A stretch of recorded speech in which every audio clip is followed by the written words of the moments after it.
झुकी झुकी जाई है, कहाँ गईली माई सुनैना, कहाँ गईली माई सुनैना, परछू जमाई है, कहाँ गईली माई सुनैना, परछू जमाई है, कहाँ गईली माई सुनैना, निंदिया के मातल दुल्हा झुकी झुकी जाई है, निंदिया के मातल दुल्हा झुकी झुकी जाई है, कहाँ गईली माई सुनैना, कहाँ गईली माई सुनैना, परछू जमाई है, कहाँ गईली माई सुनैना, परछू जमाई है, कहाँ गईली माई सुनैना।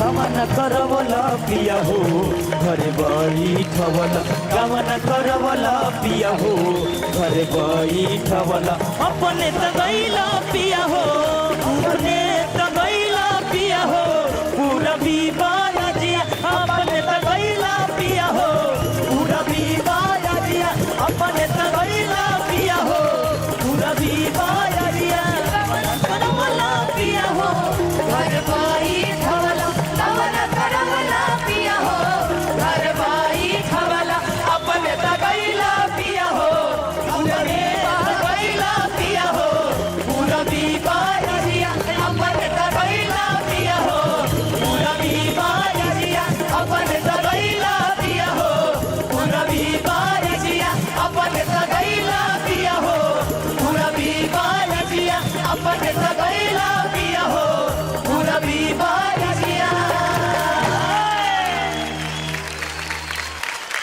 क्या बात है।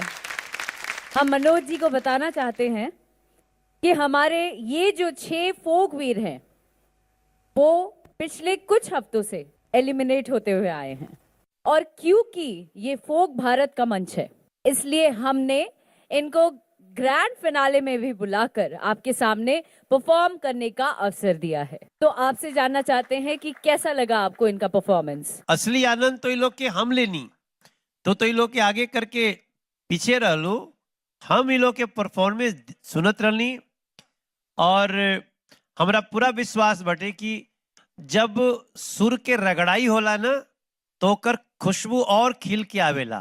तो ये लोग ए फोक भारत से खिलल बाटे, बाकी लोग के भविष्य में बहुत आसमान होई। तो आप 6 लोगन के बहुत बहुत बधाई आगे के रास्ते के। Thank you sir.